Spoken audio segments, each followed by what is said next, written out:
Auschwitz. Few words in the human vocabulary carry such weight. It is a name that has become shorthand for the darkest chapter in human history. A place where over 1 million people, men, women and children, were murdered not in the heat of battle, but in cold calculation. For the world, Auschwitz is the symbol of the Holocaust, the epicenter of genocide, and a scar that refuses to fade. But Auschwitz was not a single place, nor was it created overnight. It was a vast complex of camps that grew from small beginnings into the largest killing center of the Nazi regime. To understand Auschwitz, we must strip away myth and legend and return to its origins, to the quiet Polish town of Oświęcim, renamed by the Germans as Auschwitz, and to the decisions made at the highest levels of Nazi leadership that turned this ordinary place into a synonym for horror. The story begins in September 1939, when Nazi Germany invaded Poland. Within weeks, the Polish state collapsed under the Blitzkrieg, tanks, planes and armies overwhelming a country caught between Germany to the west and the Soviet Union to the east. Poland was divided and occupied. The Nazis imposed brutal rule, dismantling political institutions, silencing intellectuals, and crushing resistance. Tens of thousands of Poles were arrested and imprisoned. It was in this atmosphere of repression that Auschwitz was born. In early 1940, Heinrich Himmler, head of the SS, visited the area of Oświęcim. He noted its strategic location, a railway hub with lines running in every direction close to the industrial city of Katowice and surrounded by open land. It was also relatively isolated, an ideal location for a prison camp that could grow into something larger. Nearby stood a group of abandoned Polish army barracks. These brick buildings, solid and easily adaptable, caught Himmler's attention. He ordered them converted into a new concentration camp. Its official purpose was to relieve overcrowded prisons in the region and to crush Polish resistance by instilling terror. But even at this early stage, Auschwitz was more than a simple prison. The camp was placed under the command of Rudolf Höss, a 39-year-old SS officer who had already served at Dachau and Sachsenhausen. Höss was not a flamboyant man, but he was efficient, disciplined, and utterly loyal to the Nazi cause. Under his leadership, Auschwitz was designed as a place of absolute control, where the SS could experiment with new methods of surveillance, punishment, and exploitation. On June 14, 1940, the first transport of prisoners arrived. 728 Polish political prisoners marched from the town of Tarnów. They entered through the camp gates, above which a sign was placed, Arbeit macht frei, work makes you free. The slogan was a cruel deception, suggesting that labor offered redemption, when in truth it offered only exhaustion, humiliation, and death. Those first prisoners were immediately put to work expanding the camp. They dug ditches, built fences, repaired the barracks, and constructed new buildings. They were beaten, starved, and forced to labor until they collapsed. One Polish survivor later recalled, "We built Auschwitz with our own hands. Every brick, every plank, every nail was laid by prisoners, and every day we knew that tomorrow we might not live to see it finished." Conditions were brutal from the start. Food rations were deliberately inadequate. Thin soup, a piece of bread, perhaps a scrap of margarine. Prisoners quickly lost weight, their bodies reduced to skeletons. Disease spread in the filthy barracks, with typhus outbreaks killing hundreds. Roll calls lasted for hours, sometimes in rain or snow, as men fainted from hunger and cold. Guards beat them mercilessly, and executions were frequent. The infamous Block 11 became the camp's torture chamber. Prisoners were crammed into suffocating standing cells, flogged or shot against the black wall. For every act of defiance, entire groups were punished. The message was clear. Auschwitz was not merely a prison. It was a place of terror, designed to break bodies and spirits alike. By 1941, the camp held thousands of prisoners, mostly Poles, but also Jews, Roma, and Soviet prisoners of war. The Germans began to use Auschwitz not only as a punishment center, but also as a site for experiments in killing.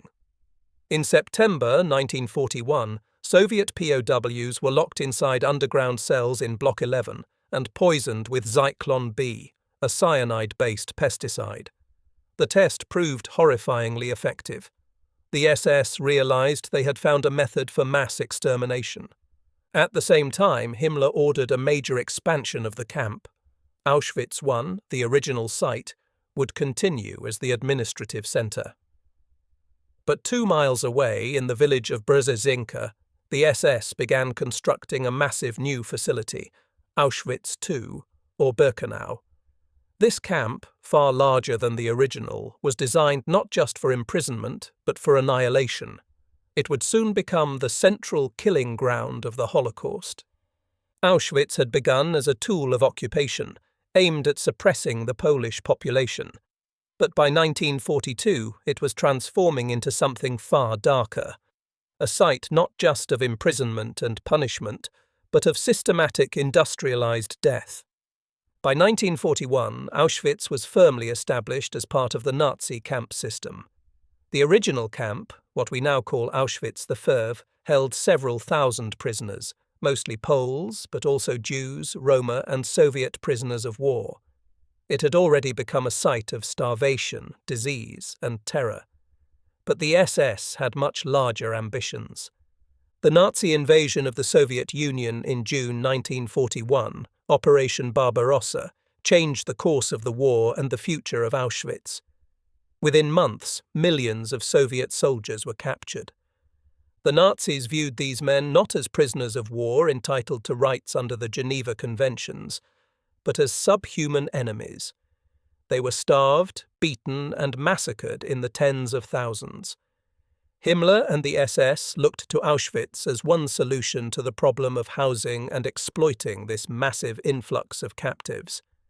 Himmler himself visited the camp in March 1941.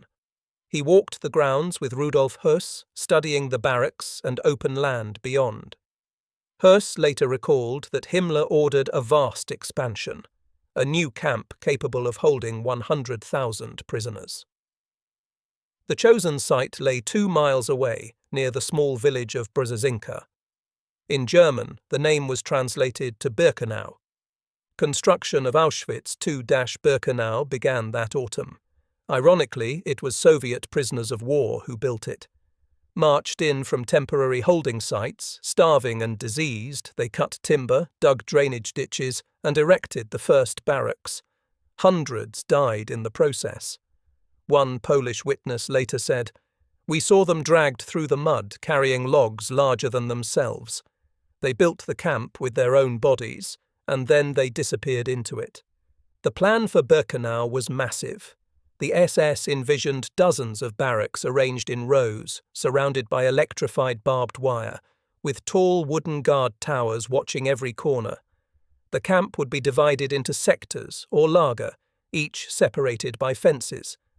At its height, Birkenau would sprawl across nearly 400 acres, making it larger than many towns in occupied Poland. The design reflected 2 purposes: imprisonment and annihilation.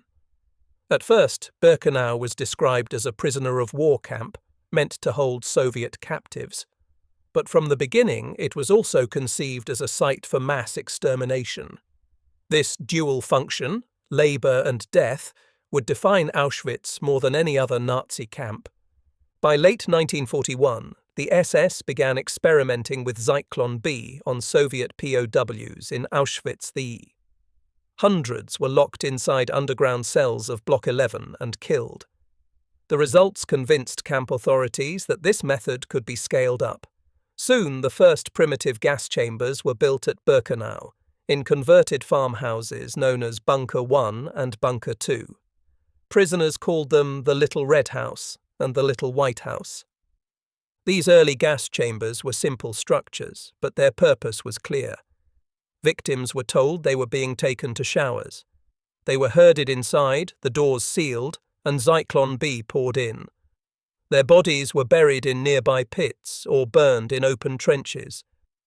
It was the grim beginning of mass extermination at Auschwitz. At the same time, the population of the camp expanded rapidly. Jews from occupied Poland began arriving in larger numbers, followed by transports from Slovakia and the Protectorate of Bohemia and Moravia. Roma and Sinti families were also deported, confined in a separate gypsy camp sector at Birkenau. Polish prisoners continued to arrive, accused of resistance or simply targeted for being educated, political, or outspoken. Conditions in the expanding camp were appalling. The new wooden barracks at Birkenau were originally designed as stables for horses. Each could hold 50 animals, but the SS crammed 400 or more human beings inside. Prisoners slept on wooden planks, packed together so tightly that they could not all lie down at once. Lice and fleas infested every corner. There was little ventilation, and the stench of unwashed bodies and overflowing latrines filled the air. Disease spread like wildfire. Typhus broke out repeatedly, killing thousands. In the winter of 1941–42, starvation and cold claimed so many lives that corpses were stacked in piles outside the barracks. One survivor remembered, "The dead lay next to the living. We slept beside them because there was no place to put them." In the morning, the bodies were dragged away, and by night, new bodies replaced them. Food rations remained meagre. Prisoners received about 300 grams of bread per day, a little soup, and occasionally a scrap of margarine or sausage. Starvation gnawed constantly, weakening bodies and leaving men and women vulnerable to disease. Many lasted only weeks or months. Discipline was brutal. Roll calls lasted for hours, often in freezing weather. Guards beat prisoners with whips, rifle butts, and sticks. Dogs were set upon those who faltered. Executions were frequent. Some were shot at the edge of pits, others were hanged in front of assembled prisoners as a warning. The atmosphere was one of constant terror. By 1942, Auschwitz was becoming integrated into a wider Nazi plan, the final solution. Across occupied Poland, ghettos were being liquidated. Jews from Warsaw, Krakow, and smaller towns were forced onto trains and deported. Many were sent to newly built extermination camps at Bełżec, Sobibor, and Treblinka. But increasingly, transports were diverted to Auschwitz as well. The camp's function shifted decisively. No longer merely a concentration and labour camp, Auschwitz was becoming a hybrid, a place where some prisoners were selected for forced labour, while others were sent directly to their deaths.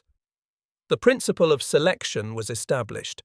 Upon arrival, SS doctors and officers stood on the ramp, deciding who would live and who would die. Those deemed fit to work were sent into the barracks. The rest, the elderly, the sick, mothers with children, were marched to the gas chambers. Survivors remembered these moments with searing clarity. One recalled, "I stood with my mother and my sister. An officer pointed left for them, right for me. I never saw them again. I did not understand then that left meant death and right meant life." By the end of 1942, Birkenau was operational as both a labour camp and a killing centre. The primitive bunkers gave way to plans for larger, permanent gas chambers and crematoria. Construction began on massive new facilities that could murder and burn thousands each day. Auschwitz was now poised to become the central site of the Holocaust. What had begun in 1940 as a prison for Polish dissidents had, within 2 years, transformed into something far more sinister. A place where imprisonment, forced labour, and systematic extermination intertwined. The machinery of death was being assembled piece by piece in the fields of Birkenau. Auschwitz was no longer just a camp. It was becoming the heart of a system designed for annihilation. By 1943, Auschwitz had grown into the largest and most notorious of all Nazi camps. It was no longer a single site, but a sprawling complex.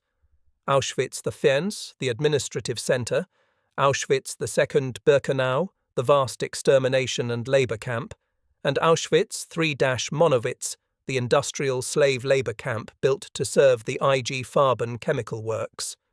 Together, they formed a world of barbed wire, barracks, and chimneys, a world where life and death were measured not by days, but by minutes.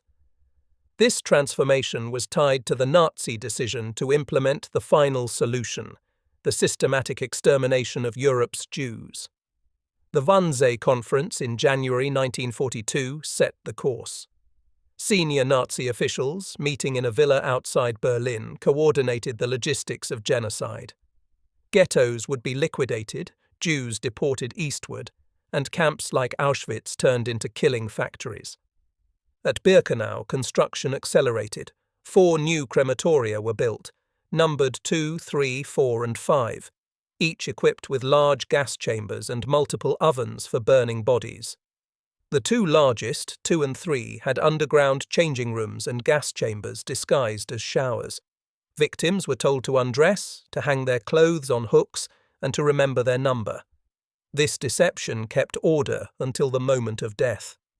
The process was chilling in its efficiency. From the undressing rooms, hundreds of men, women, and children were herded into the gas chambers. SS men dropped Zyklon B pellets through openings in the ceiling. Within minutes, the chambers were filled with poison gas. Screams turned to silence. When the doors were opened, corpses lay piled together, twisted in final agony. The Sonderkommando, prisoner labor units forced to handle the dead, then entered. They dragged bodies out, cut hair from women's heads, pulled out gold teeth, and carried corpses to the ovens. Their work was conducted under constant SS supervision. These men were trapped in the cruelest fate of all, forced to assist in the machinery of murder, knowing that sooner or later they too would be killed to erase witnesses. A survivor who worked briefly with the Sonderkommando later recalled, "The worst moment was when I recognized a friend among the dead. I wanted to scream, to throw myself into the flames with him. But I knew if I faltered, I would be shot. So I kept working, though my soul died with him." The crematoria operated day and night. When the number of victims exceeded the oven's capacity, corpses were burned in open pits behind the buildings. Flames rose high into the sky and ash drifted across the countryside. Locals in nearby villages testified after the war that the stench of burning bodies hung in the air for miles. At the same time, Auschwitz continued to function as a labor camp. Those selected to live were tattooed with numbers and herded into barracks. Each day began before dawn with roll call, often lasting hours. Prisoners were then marched to work sites, construction projects, quarries, fields, or the factories at Monowitz. IG Farben, one of Germany's largest industrial firms, exploited tens of thousands of prisoners in its synthetic rubber and fuel plant. Conditions were brutal. Prisoners hauled heavy loads, inhaled toxic chemicals, and labored until they collapsed. Thousands died in the process. Food rations remained meager: watery soup, black coffee made from roasted barley, and a crust of bread. Starvation was constant. Prisoners traded everything for food: a shirt, a spoon, even the last photo of a loved one. "Bread was life," one survivor recalled. Without it, there was nothing. Disease swept through the overcrowded barracks. Typhus, dysentery, and tuberculosis claimed thousands. The camp infirmary offered little real treatment. Those judged too weak to work were often sent to the gas chambers. To go to the infirmary was, in many cases, to sign one's death sentence. Medical experiments added another layer of horror. Josef Mengele, the camp's most infamous doctor, conducted grotesque studies on twins, injecting them with diseases, performing surgeries without anesthesia, and dissecting their bodies after death. Other SS doctors tested sterilization methods, poisons, and drugs on prisoners. Human life was treated as raw material for pseudoscience. By 1943 and 1944, Auschwitz had become the primary destination for Jews from across Nazi-occupied Europe. Trains arrived from France, Belgium, and the Netherlands. from Greece, Italy, and Hungary, from Slovakia, Austria, and Germany itself. Families were crammed into cattle cars, often more than 80 people in a single wagon without food or water. Journeys lasted days. Many suffocated or starved en route. When the trains reached Birkenau, selections took place on the ramp. SS doctors and guards, with a flick of the wrist, sent prisoners left or right. The young and strong went into the camp. The elderly, the sick, pregnant women and children were sent straight to the gas chambers. Families were torn apart in minutes. Survivors remembered the last sight of mothers clutching children, fathers calling out in vain, brothers and sisters separated forever. One Hungarian survivor recalled his arrival in 1944. "We stood on the ramp. My mother held my little brother's hand. A man in uniform looked at us and waved his hand. My father and I went one way, my mother and brother the other. I never saw them again. Only later did I learn that the other way was death." The summer of 1944 brought Auschwitz to its deadliest peak. In just 8 weeks, between May and July, nearly 440,000 Hungarian Jews were deported to Birkenau. Train after train arrived, sometimes 3 or 4 a day. Most of the deportees were murdered immediately. On some days, more than 10,000 people were killed. Crematoria and pits burned without pause. Survivors of this period recalled flames shooting from chimneys, the sky glowing red at night, and ash falling like snow. The scale of death was almost beyond comprehension. Auschwitz had become the largest killing centre of the Holocaust, and yet, amid the horror, prisoners clung to fragments of humanity. They whispered prayers, shared food, and told stories of home. Some smuggled notes or drawings, burying them in the earth to preserve memory. Others risked their lives to form underground networks, preparing for the possibility of resistance. But for most, survival was measured only by the next hour, the next day. As one survivor put it, "Every morning we asked, 'Will I live until tonight?' Every night we asked, 'Will I wake tomorrow?'" That was life in Auschwitz. By the end of 1944, more than 1 million people had perished in Auschwitz, most of them Jews, but also Poles, Roma, Soviet POWs, and others.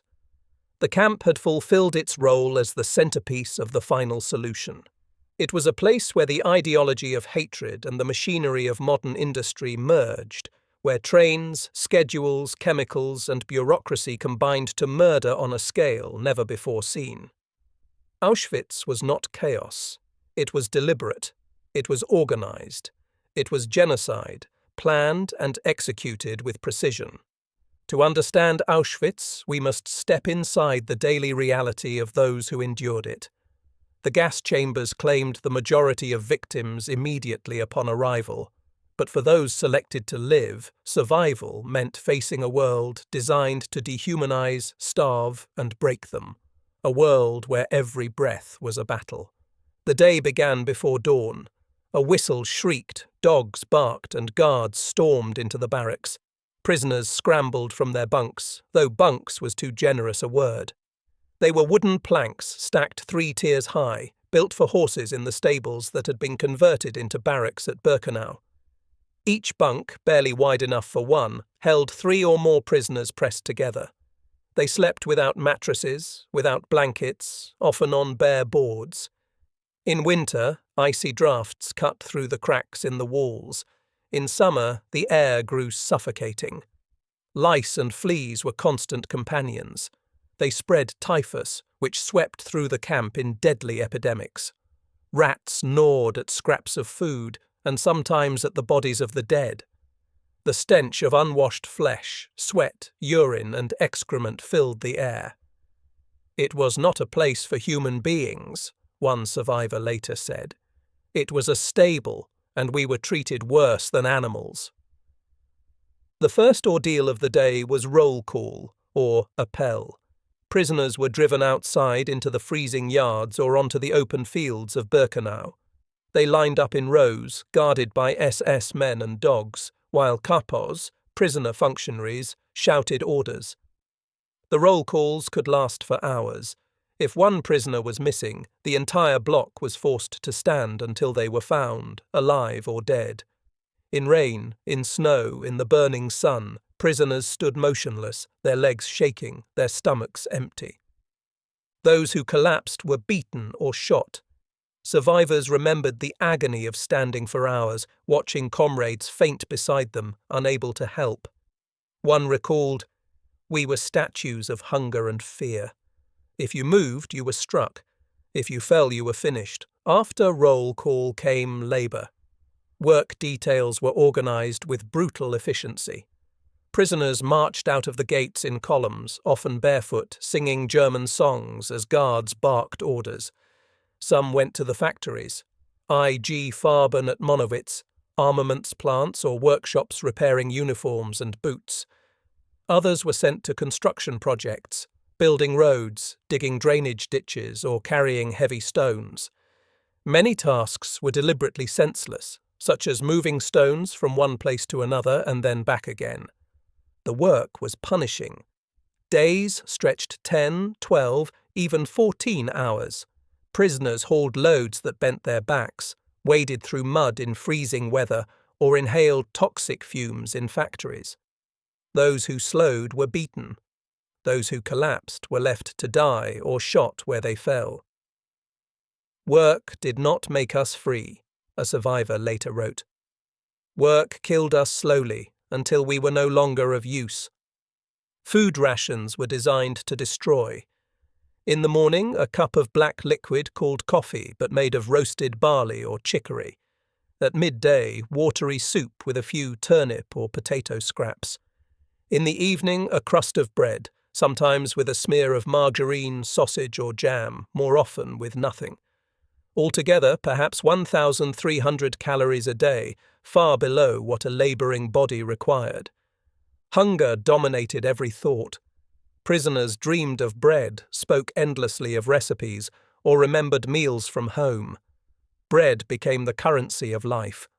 A crust could be traded for a favour, a shirt, a spoon, or even the last photograph of a loved one.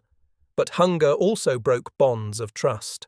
Some stole from their comrades, others hoarded crumbs. "Bread was gold," one survivor said. "It was life, and men sold their souls for it." Disease was rampant. Typhus, dysentery and tuberculosis tore through the barracks. With no medicine, prisoners lay in filth, dehydrated, their bodies wasting away. The infirmary, or reviere, offered little hope. Doctors conducted minimal treatment, and those deemed too weak were sent to the gas chambers. To enter the infirmary was to risk being marked for death. As one survivor put it, "To go there was to walk into the waiting room of the crematorium."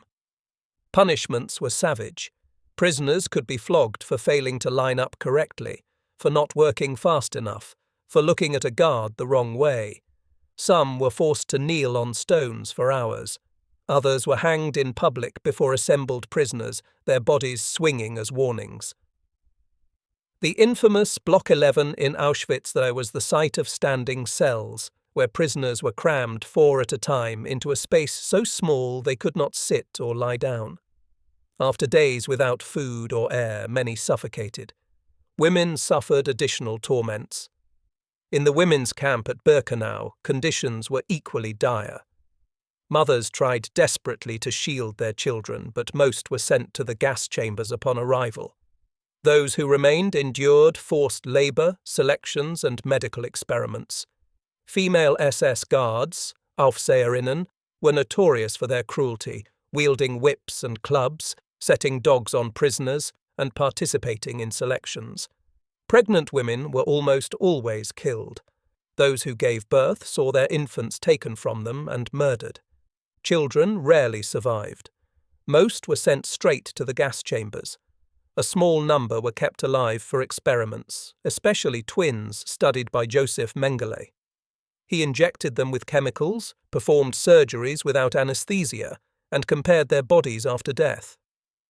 Survivors recalled his chilling presence on the ramps, calmly deciding who would live and who would die.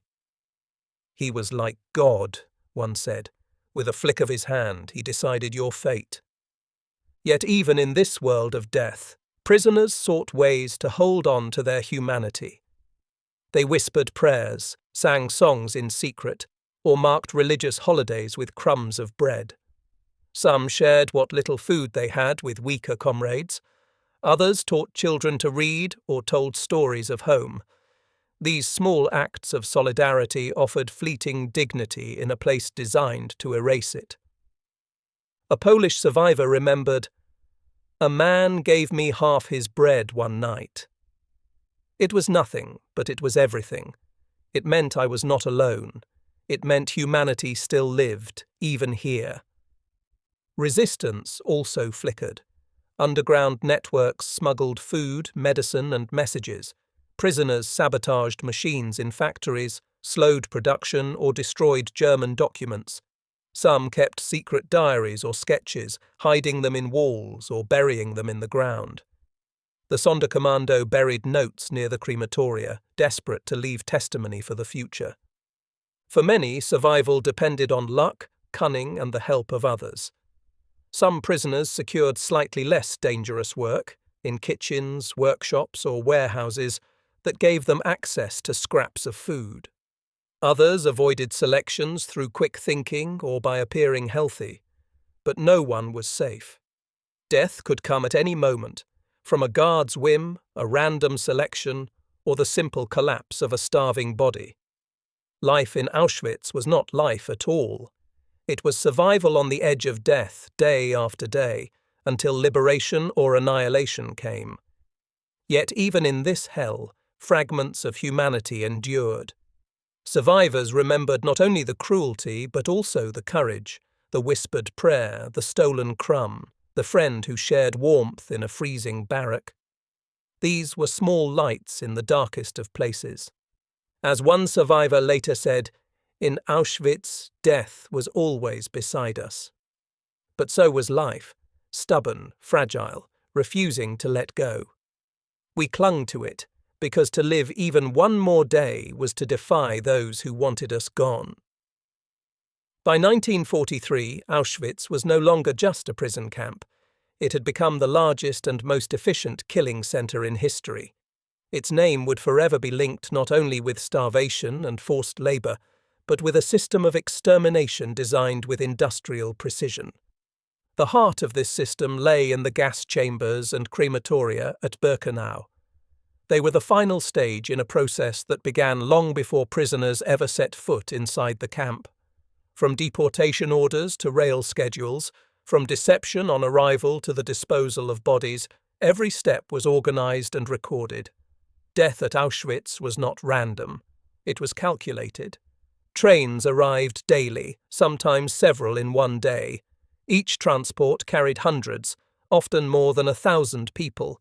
Jews, Roma, Poles, and others targeted by the Nazis. The journey itself was already deadly.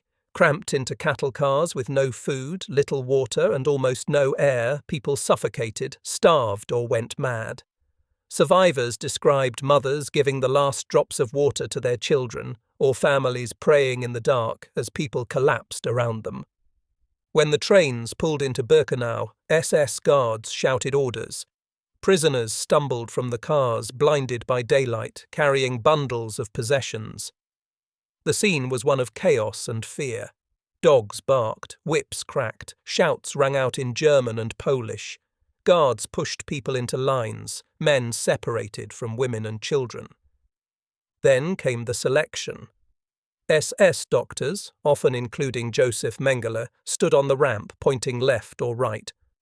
To one side went those judged fit for labor, mostly young men and women in apparent health. To the other went the elderly, the sick, mothers with children, pregnant women. For most, this decision took less than a minute. A wave of the hand meant life or death. Yet the condemned did not know it. They were told they were going to showers, to be disinfected before entering the camp. The deception was deliberate, designed to keep order until the very end. The victims were marched to the crematoria, large buildings of brick and concrete, with underground changing rooms and chambers disguised as showers. Signs instructed them to hang their clothes neatly, to tie their shoes together, to remember the number of their hook.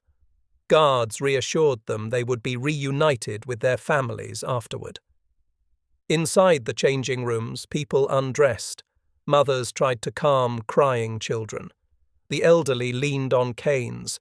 Some prayed, whispering Hebrew or Catholic prayers. Others clung to hope, believing they were about to bathe. Survivors who worked in these areas later recalled the heartbreaking normalcy. People folding clothes, straightening skirts, preparing for what they thought was a simple shower. From the changing rooms, they were herded into the gas chambers, windowless rooms with heavy doors. Fake shower heads were fixed to the ceilings to complete the illusion. Hundreds of people were crammed inside at once, packed so tightly they could barely move. The doors were sealed. Then Zyklon B was introduced. The cyanide-based pesticide came in pellets, poured through openings in the roof or side walls. As the pellets released gas, panic erupted. People gasped for breath, clawed at the walls, crushed one another in a desperate attempt to escape. Within 15 to 20 minutes, silence fell. For the SS men observing through peepholes, it was a routine procedure. They waited until the screams stopped, then opened the doors to ventilate the chamber. The grim task of removing the bodies fell not to the SS, but to prisoner labour units known as the Sonderkommando. These were mostly Jewish prisoners selected for the work. They lived in separate barracks, isolated from the rest of the camp, and were given slightly better food rations. Not as a reward, but because their labour was essential. The Sonderkommando dragged corpses from the chambers, stripped them of remaining clothes, cut hair from women's heads, and pried gold teeth and fillings from their mouths. Bodies were then carried to the crematoria ovens, or, during periods of mass killing, to open-air pits where they were burned. The psychological torment was unimaginable. Many Sonderkommando recognized friends, neighbors, even family among the dead. One survivor wrote in a secret note buried near the crematorium, "I dragged my wife's body from the gas chamber. I wanted to lie down beside her, but the guards forced me to continue. I am already dead, yet my body still moves." The Nazis killed and replaced the Sonderkommando regularly to eliminate witnesses, but some left behind testimonies, written on scraps of paper, hidden in jars or bottles, buried near the crematoria. Discovered after the war, these manuscripts revealed the details of mass extermination with searing clarity. The crematoria themselves were marvels of efficiency in the eyes of the SS. Each had multiple ovens capable of burning thousands of bodies a day. Crematoria 2 and 3 were the largest, with underground gas chambers that fed directly into the ovens above. Crematoria 4 and 5 were smaller but still deadly. When the ovens could not keep pace, bodies were burned in open-air pits behind the buildings. Flames roared, smoke billowed, and ash fell like snow. During the Hungarian deportations in 1944, the crematoria operated at maximum capacity. On some days, more than 10,000 people were murdered. Flames shot from the chimneys, lighting the night sky red. Locals in nearby villages could see the glow, smell the burning flesh, and watch the ash settle on their fields. After the war, many testified that they knew something terrible was happening, even if they did not grasp the full scale. Death at Auschwitz was not only systematic, it was profitable. The belongings of the murdered were collected, sorted, and stored in warehouses nicknamed Canada, because prisoners imagined Canada as a land of plenty. These warehouses were filled with mountains of shoes, piles of clothing, stacks of suitcases, eyeglasses, pots and pans, even children's toys. Women's hair was collected, packed into sacks, and shipped to German factories for use in textiles. Gold teeth and fillings were melted down. Jewelry, money, and valuables were confiscated and sent to the Reichsbank. Even the ashes of burned bodies were sometimes used as fertilizer.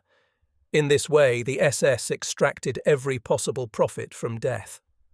One survivor who worked in Canada remembered, We opened suitcases and saw family photographs, children's toys, prayer books, wedding rings. It was unbearable, because we knew these people no longer lived. Their possessions were all that remained. Although Jews made up the vast majority of victims, others also perished in the gas chambers. Roma and Sinti families were deported to Birkenau and murdered en masse in 1944, when the Gypsy camp was liquidated. Soviet POWs were among the earliest victims, tested with Zyklon B in 1941 and later gassed in groups. Polish political prisoners, resistance fighters, and others deemed unfit were also executed, but Jews were the central target. Of the estimated 1.1 million people murdered at Auschwitz, about 1 million were Jews. The extermination process was efficient, but it was not automatic. It was carried out by people, guards, doctors, clerks, and officers. SS doctors stood on the ramps, selecting with a flick of the hand who would live and who would die. Guards drove families into gas chambers with shouts and blows. Clerks recorded numbers, tallied possessions, and filed reports. Auschwitz was not the work of machines.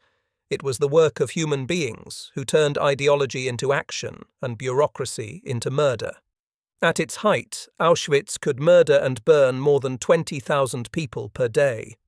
Over the course of its existence, it became the single largest site of mass murder in history. For survivors, the site of the crematoria remained etched forever. One recalled, "We saw the smoke rising day after day. We smelled the stench. We knew our families were in that smoke. Every breath we took was mixed with their ashes." At Auschwitz, death was not only physical but symbolic. Victims were stripped of their clothes, their belongings, their hair, their teeth, even their names. They became numbers, then corpses, then ash. The process was designed to erase them completely. As Primo Levi, an Italian survivor, later wrote, "Here there is no why. There is only death and the attempt to erase every trace of those who came before us." Auschwitz was more than a camp. It was the culmination of Nazi ideology, the belief that entire peoples could be eradicated with the cold logic of industry. It was genocide, carried out with schedules, chemicals, trains, and fire. When people think of Auschwitz, they often imagine only helpless victims, driven like cattle to their deaths. But this is not the full story. Even in the face of unimaginable terror, there was resistance. Resistance did not always mean weapons or open revolt. Often it was quiet, hidden, and desperate. Yet in its own way, it was defiance against a system built to erase human dignity. From the earliest days, prisoners tried to form clandestine networks inside the camp.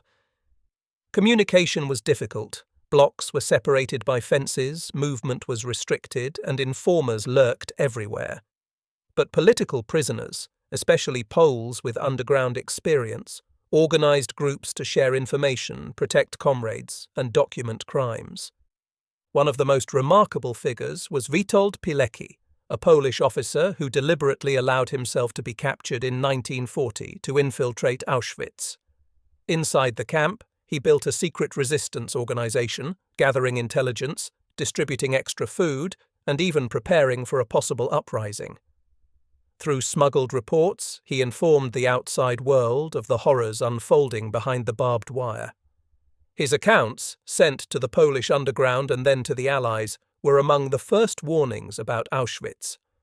Despite this, the outside world was slow to act. But inside, Pilecki's bravery gave hope to others. His organization proved that even in Auschwitz it was possible to fight back, if not with weapons, then with information. Most resistance was not armed, but personal. To whisper a prayer, to keep a diary, to teach a child a song, these were acts of rebellion. Prisoners stole scraps of food from kitchens, smuggled medicine, and hid the weak from selections. Some sabotaged German work, loosening bolts on machines, damaging weapons, or deliberately slowing production. For Jewish prisoners, survival itself was resistance. Every day lived was one more day the Nazis failed to erase them. One survivor later said, "To wake up alive in Auschwitz was to defeat Hitler, if only for that one morning." Escapes were rare, but they did happen. The camp was surrounded by barbed wire, watchtowers, and patrols. Those caught faced execution, and often their entire block was punished. Yet some prisoners risked everything. In June 1942, 4 Polish prisoners escaped by stealing SS uniforms and a car. They drove out of the camp gates in broad daylight, saluting the guards as they passed. All 4 reached freedom. Their daring escape inspired others, though few succeeded. In 1943 and 1944, members of the underground managed to smuggle out photographs, secret images showing prisoners, corpses, and crematoria. These became some of the only visual evidence of Auschwitz taken while the camp was still operating. The men who carried the photos risked their lives, but their defiance ensured the world would one day see proof of what was happening. Women played a crucial role in resistance. In the women's camp at Birkenau, prisoners worked in factories producing weapons and explosives. Some managed to smuggle tiny amounts of gunpowder out of the Union munitions factory. Grain by grain, they hid it in scraps of cloth or in the hems of their dresses. Over weeks and months, they collected enough to make small bombs. This powder was delivered to the Sonderkommando in late 1944. With it, the doomed labourers prepared for revolt. On October 7, 1944, the Sonderkommando at Crematorium 4 rose up. They had learned they were about to be executed, replaced by a new group. Facing certain death, they chose to fight. Using the smuggled explosives, they blew up part of the crematorium. Armed with makeshift weapons, hammers, stones, and stolen guns, they attacked SS guards. For a brief moment, the camp shook with rebellion. The revolt was quickly crushed. Hundreds of Sonderkommando were killed in the fighting. The rest were executed afterward. Crematorium 4 was destroyed but later repaired. In terms of numbers, the uprising was small. In terms of symbolism, it was enormous. It proved that even in the heart of the machinery of death, human beings could still resist. One survivor remembered, "We heard the explosion, saw the smoke rise. We knew that men had chosen to die with dignity, not in silence. It gave us strength, even as death closed in." Resistance also took cultural forms. Prisoners composed poems, sang songs, and created drawings. Some buried diaries or testimonies, determined that their voices would outlive them. In the Canada warehouses, where possessions of the murdered were sorted, prisoners sometimes stole paper or pens to write messages. These scraps, hidden in walls or buried in jars, were found after the war, offering priceless testimony. For religious prisoners, keeping faith was resistance. Jews secretly marked holidays, even with crumbs of bread or whispered prayers. Catholics carved tiny crosses, while others recited prayers in secret circles. These acts, invisible to the SS, were powerful affirmations of humanity. In August 1944, the Roma and Sinti prisoners of Birkenau learned that their sector, known as the Gypsy Camp, was to be liquidated. Armed with knives, hammers, and makeshift weapons, they resisted when SS guards entered. Though poorly armed, they fought fiercely. Many were killed, but their defiance delayed the final liquidation for weeks. Eventually, the remaining thousands were gassed. Their resistance, though futile against the SS, remains a testament to courage in the face of extermination. Every act of defiance carried terrible risks. Informers were everywhere. If resistance was discovered, entire groups were executed. Yet prisoners continued, because resistance gave meaning to lives otherwise reduced to numbers. As one survivor explained, "We could not stop the crematoria. We could not stop the trains. But we could remind ourselves, in whispers and crumbs, that we were still human. That was our victory."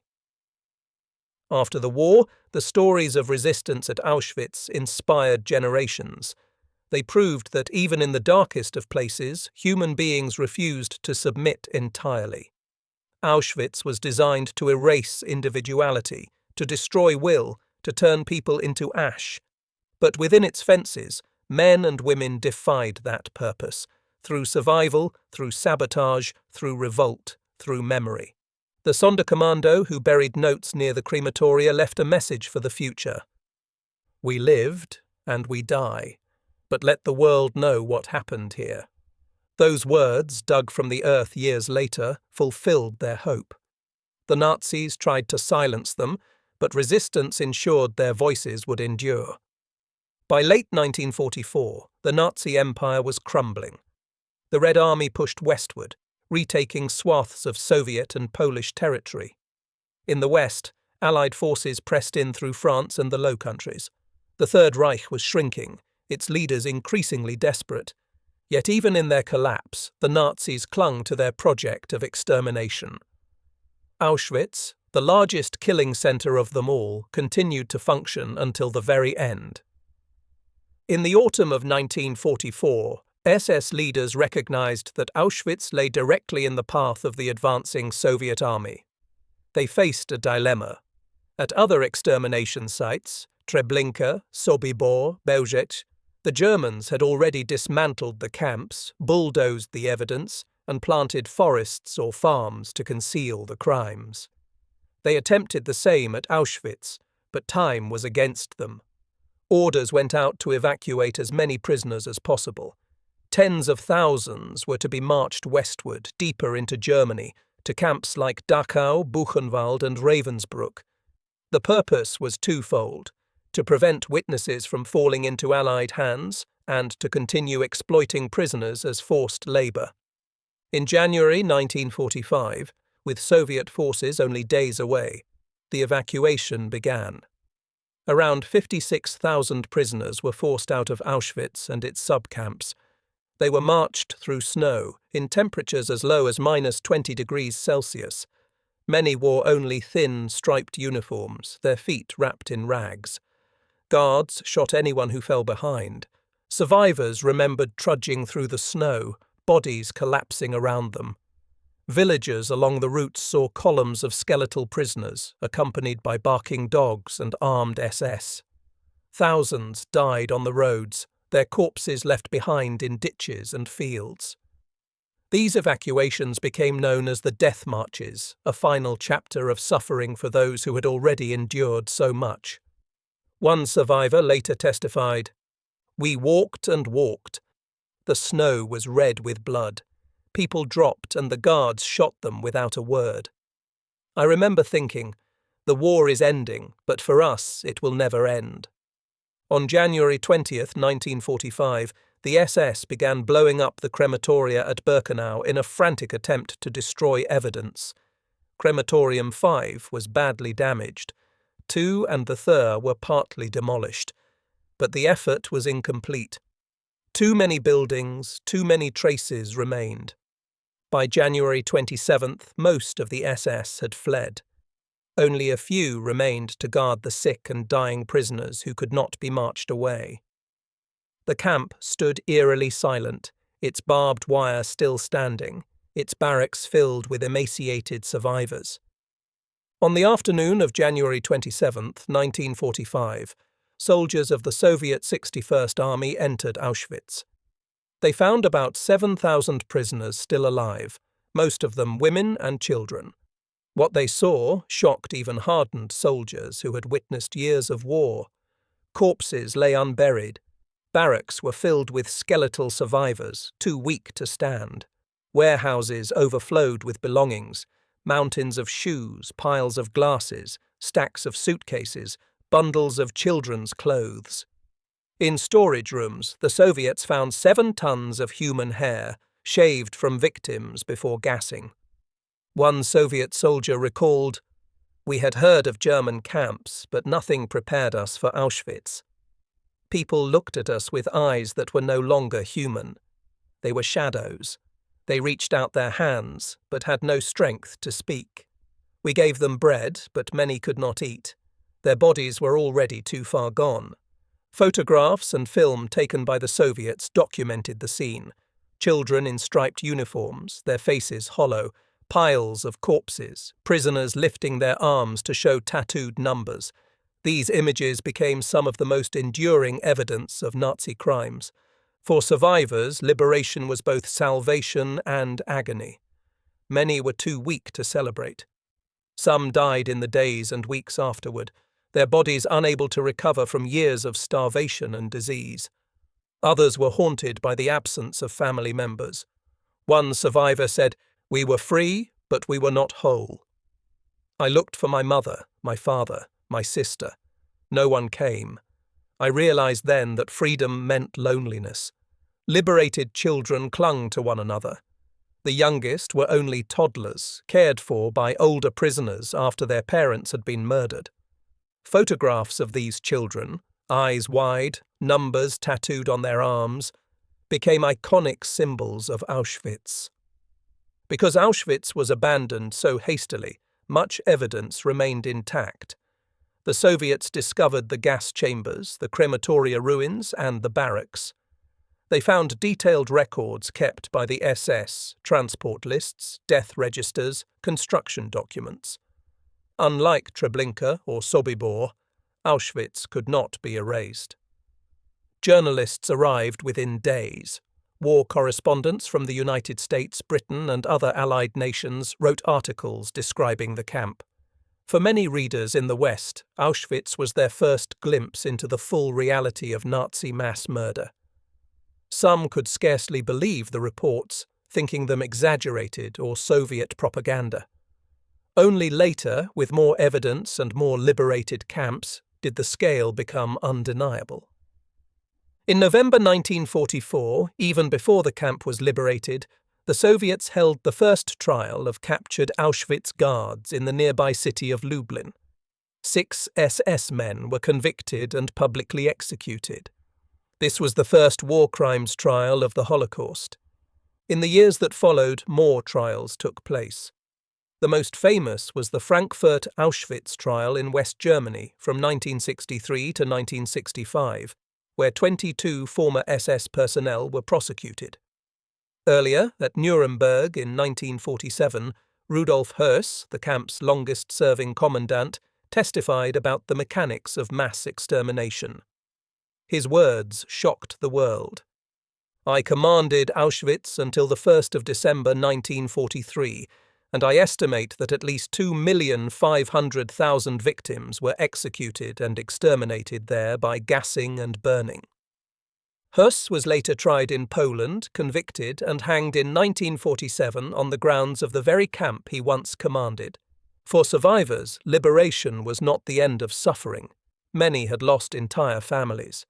They were homeless, stateless, and deeply traumatized. Some returned to their hometowns, only to find strangers living in their houses or hostility from neighbors. Others emigrated, beginning new lives in Israel, the United States, or elsewhere. The memories of Auschwitz remained with them always. Nightmares, guilt, and grief haunted their lives. Yet many chose to speak, to testify, to ensure the world would not forget. Their voices became the most powerful evidence of all. As survivor Primo Levi wrote, "It happened, therefore it can happen again." This is the core of what we have to say. The liberation of Auschwitz forced the world to confront the scale of Nazi crimes. The piles of shoes, the tattooed numbers, the skeletal survivors, these images made denial impossible. Auschwitz was not rumor or exaggeration. It was reality, captured on film and in testimony. But liberation also revealed a deeper truth, that human beings had built, staffed, and operated this camp. It was not a natural disaster or an accident of war. It was deliberate, organized, and carried out by men and women who chose to participate. Auschwitz was both a place of death and a mirror, reflecting what hatred and dehumanization can create when unchecked. Auschwitz did not end with liberation. The barbed wire was cut, the crematoria fell silent, the guns no longer fired, but the memory remained. And in many ways, the true struggle began after 1945. The struggle to understand, to remember, and to ensure that the horror of Auschwitz would never be repeated. Even before the war ended, Auschwitz became a site of remembrance. In July 1947, by order of the Polish Parliament, the grounds of Auschwitz and Birkenau were preserved as a museum. Survivors returned to the barracks they had once inhabited, guiding visitors through the remnants of their suffering. The early exhibitions were stark. Piles of shoes, mountains of eyeglasses, stacks of suitcases, all displayed as mute witnesses to the scale of loss. Visitors walked through the barracks, saw the crematorium ovens, and confronted the reality of industrialized death. For many Poles, Auschwitz symbolized their nation's suffering under German occupation. For Jews, it became the central symbol of the Holocaust, the place where entire families, entire communities, entire cultures were extinguished. The most powerful memorials, however, were not physical but human. Survivors carried Auschwitz with them in their memories, in their nightmares, in the tattooed numbers on their arms. Some remained silent for decades, unable to speak of what they had endured. Others felt a burning obligation to testify, to bear witness for the dead. Primo Levi, an Italian chemist deported in 1944, wrote, "If This Is a Man," one of the first and most enduring memoirs of Auschwitz. His words became a foundation of Holocaust literature. Elie Wiesel, deported from Hungary in 1944, turned his memories into the book Night, a haunting account of faith, despair, and survival. Countless others, from Anna Heilmann, who helped smuggle explosives to the Sonderkommando, to Charlotte Delbo, who described the women's camp in piercing prose, added their voices. Together, these testimonies ensured that Auschwitz would not fade into silence. Survivors became teachers, writers, and guides, returning again and again to the camps with students, journalists, and world leaders. As survivor Roman Kent put it, "We survivors do not want our past to be our children's future. We tell our stories not because we enjoy reliving the pain, but because we must." After the war, some justice was served. Rudolf Höss, the commandant, was tried in Poland and executed in 1947 on the grounds of Auschwitz. Other SS officers and guards faced prosecution in the Frankfurt Auschwitz trials of the 1960s. But justice was incomplete. Thousands of perpetrators escaped trial, melted back into society, or received light sentences. For survivors, this was a bitter reality. They had lost everything, yet many of those responsible lived normal lives. And yet the trials, even when imperfect, placed Auschwitz before the world. Courtrooms became classrooms where evidence of genocide was laid bare for all to see. Under communist rule in Poland, Auschwitz was often remembered as a site of Polish martyrdom, with less emphasis on its role in the murder of Jews. Jewish suffering was folded into a broader narrative of fascist crimes against the people. After 1989, with the fall of communism, a fuller recognition of Auschwitz as the largest Jewish cemetery in the world emerged. Today, both dimensions, Jewish and Polish, are acknowledged side by side. Internationally, Auschwitz became central to Holocaust education. In Israel, Yad Vashem was established as a memorial and research center, with Auschwitz a focal point of remembrance. In the United States, the Holocaust Memorial Museum in Washington, D.C., devotes major sections to Auschwitz. Across Europe and the world, Auschwitz became the symbol, the shorthand, for the Holocaust itself. But memory has always faced challenges. From the very beginning, there were voices of denial, those who claimed the numbers were exaggerated, or that gas chambers were a myth, or that Auschwitz was merely a labor camp. Holocaust denial emerged as a form of anti-Semitism, an attempt to erase history. Survivors and historians fought back with evidence, testimonies, documents, photographs, forensic studies of the ruins. The sheer weight of proof made denial untenable for anyone acting in good faith. And yet denial and distortion persist, especially in extremist and anti-Semitic circles. This makes education all the more urgent. Today, Auschwitz stands as both a museum and a graveyard. More than 2 million visitors come each year, walking through the gates marked Arbeit macht frei, standing inside the barracks and confronting the remains of gas chambers at Birkenau. The most haunting exhibit is not the ruins, but the human traces. Tens of thousands of shoes worn by men, women and children before they were murdered. Eyeglasses twisted and broken. Suitcases carefully labelled with names that no longer have owners. Children's clothes, tiny and fragile. And the hair, matted, shorn, preserved in piles that defy comprehension. Visitors leave in silence. For many, Auschwitz is not only history, but a warning. The lesson of Auschwitz is not confined to the past. It is a warning about the dangers of hatred, dehumanization, and indifference. The Holocaust did not begin with gas chambers. It began with words, stereotypes, propaganda, and small acts of exclusion. It began when neighbors turned away, when governments tolerated hatred, when ordinary people chose silence. Auschwitz shows where such a path can lead. As Primo Levi wrote, "It happened, therefore it can happen again." This is the core of what we have to say. Survivors are fewer with each passing year. Many have passed away, their stories preserved in books, recordings, and museums. Those who remain continue to speak, often to school children and young audiences determined to pass the memory on. One survivor, Eva Moses Kaur, who endured Mengelé's twin experiments, said late in her life, "I forgave not because they deserved it, but because I deserved peace. But I never forget, and I never let others forget." Their legacy is not only in remembrance, but in resilience. Despite everything, survivors rebuilt lives, created families, and contributed to society. They carried Auschwitz with them, but they also carried hope. Today, more than 75 years after liberation, Auschwitz is the central symbol of the Holocaust. It represents the nadir of human cruelty, the industrialization of murder, the collapse of morality. But it also represents survival, testimony, and the human capacity to endure. When world leaders visit Auschwitz, when children learn about it in school, when survivors share their stories, the camp continues to speak. Its ruins, its artifacts, its silence, all bear witness. And they demand a response. Not only grief for the past, but vigilance in the present. For anti-Semitism has not vanished. Hatred of others still flourishes. Genocide has occurred again in Cambodia, Rwanda, Bosnia, Darfur.